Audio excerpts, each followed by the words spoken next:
Hey guys, welcome to my channel.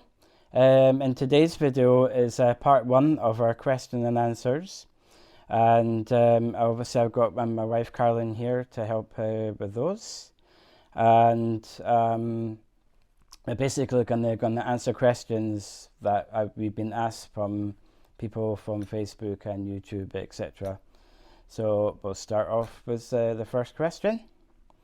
Why did we decide to come to Bulgaria?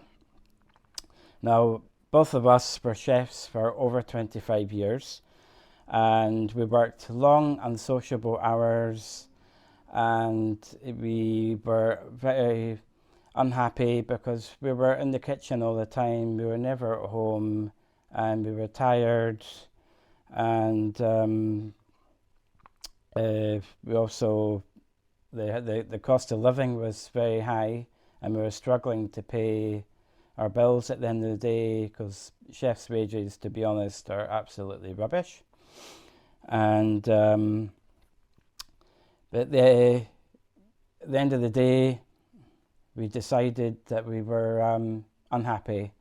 And then one evening we were watching this program called Ben Fogel New Lives in the Wild, a series you might have seen, and we got completely hooked, and we started watching the series, and basically it made us think, didn't it? Absolutely. And so what did we do next? That's you. Okay. So there was actually one episode which was filmed in Hungary, and this was actually the episode that made us think. The couple was a South African lady and a British guy, and they bought a property in Hungary for £2,000.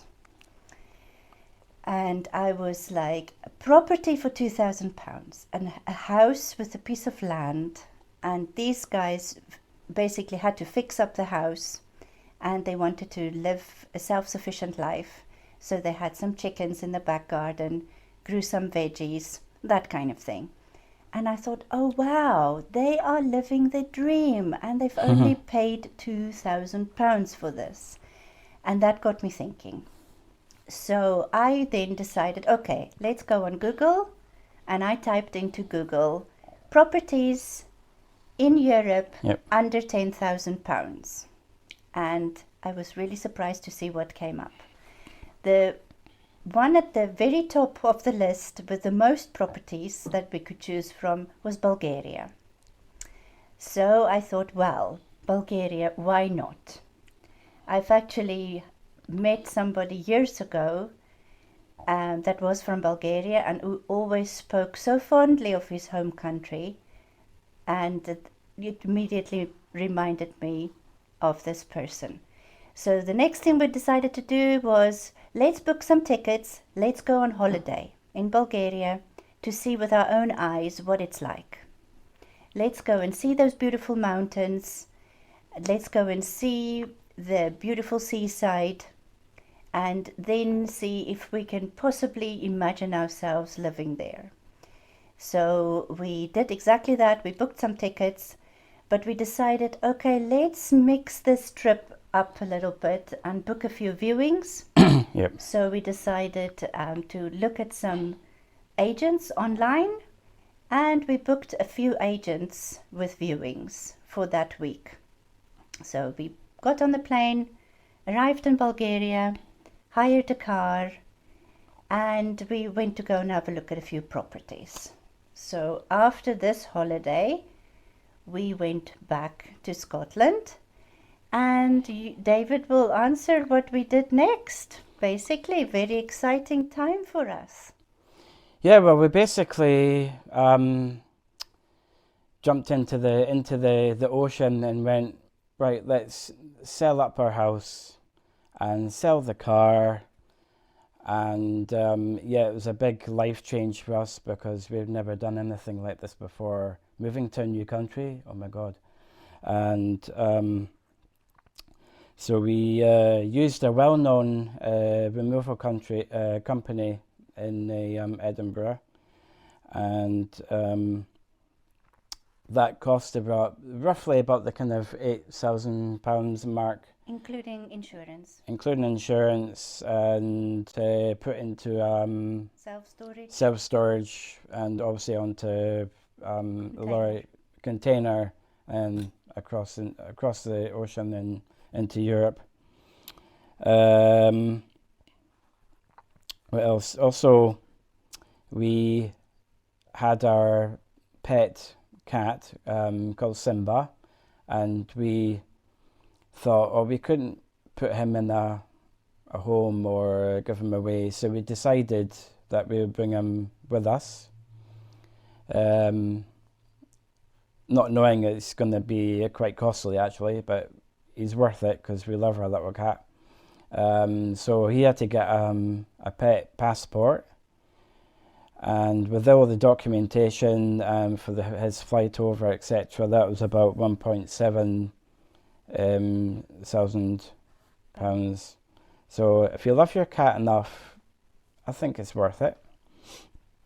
Now obviously, we all bought a one-way ticket and flew over here, and then the next thing is with we had to get our residency. No, before that, we had to rent a car. Oh yeah, of course, we had to rent a car, yep. We rented a car. We used a company called Top Rent a Car, and we had a really good experience with them. We hired the car for a couple of weeks. And that's from Sofia Airport. You can get them, yeah, really handy.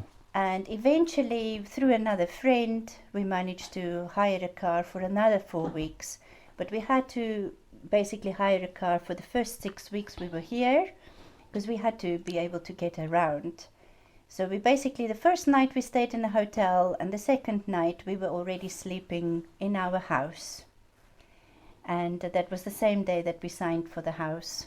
Yeah, that was amazing. So basically we were just here with our suitcases, and then obviously we had to wait for our things to arrive with the container, which probably took about 6 weeks from the date that we moved in.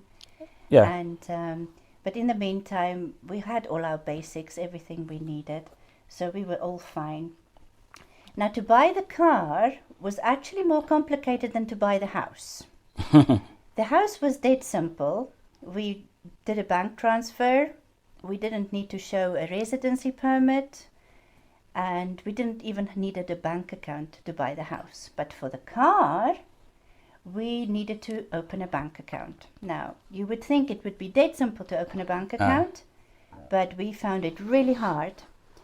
The house we bought is an hour and a half's drive from Sofia Airport. So the nearest banks to us was about 20 minutes drive to the small town. In that town, there were several different banks. Nobody was interested in opening a bank account for us. Eventually, we drove a little bit further, about 40 minutes from where we stayed, to a slightly bigger town. And over there, a bank that at the time was called Relocation, it's now called KBC. Yeah, KBC. And they eventually took us on, and so we managed to open our bank account. So we were delighted about that. With the bank account open, we managed to buy the car, but the car came from Switzerland, so we had to register it over here. So there was a little bit of paperwork to go through, but it was not too painful to register the car. Yeah. And then you also have to go and register it in your local district office. So there was a little bit of paperwork to finish there. But once we had the car, it was great. No more hire car. So that was wonderful. After that, it was the residency issue. I'm saying it's an issue. It wasn't really an issue. But at the time, 3.5 years ago, you had 90 days. When you arrive in Bulgaria, after 90 days, you have to apply for your residency. So we did that. It wasn't that difficult. You basically just had to show that you've got a bank account. Then they needed some form of ID. And then we needed to get a letter from a solicitor to say that our daughter will be cared for by us, and all her expenses will be paid for by us. So it's just a little letter if you've got And children. also important that you need an interpreter. Yes, you really need as well. an interpreter. It can be a professional person, or it could just simply be one of your friends, Bulgarian friends that's fluent in Bulgarian. We had a friend that helped us. All the paperwork, all the forms need to be filled in the Cyrillic alphabet in Bulgarian, and the questions that the staff have to ask for you is most likely going to be in Bulgarian. Now, this is different for every region in Bulgaria. If you're thinking of going to the Veliko Turnovo region or the Burgas region, anywhere where there's lots of expats, you'll probably sail through it, no problem. But because of the area we decided to live in, there's hardly any expats. It was just a long, painful process, but we got there eventually. It probably took about a month to get the residency sorted out with all the necessary paperwork, but we got there in the end. The other thing we needed for the residency was we needed to take out a 1-year private health insurance for the 3 of us, for us and our daughter. That was a requirement, so you had to have your health insurance. You couldn't go onto the Bulgarian health system because you needed residency first. So you have to go over the hoops exactly. to get to the next. So after we've finished our 1-year residency permit here, you could then apply for a 5-year residency. So this is what we've then done. We've applied for it, and it was dead simple, the changeover from the 1-year to the 5-year. There was a little form to fill in, small fee to pay. It was dead easy. And at that point, we could then switch over to the Bulgarian health system.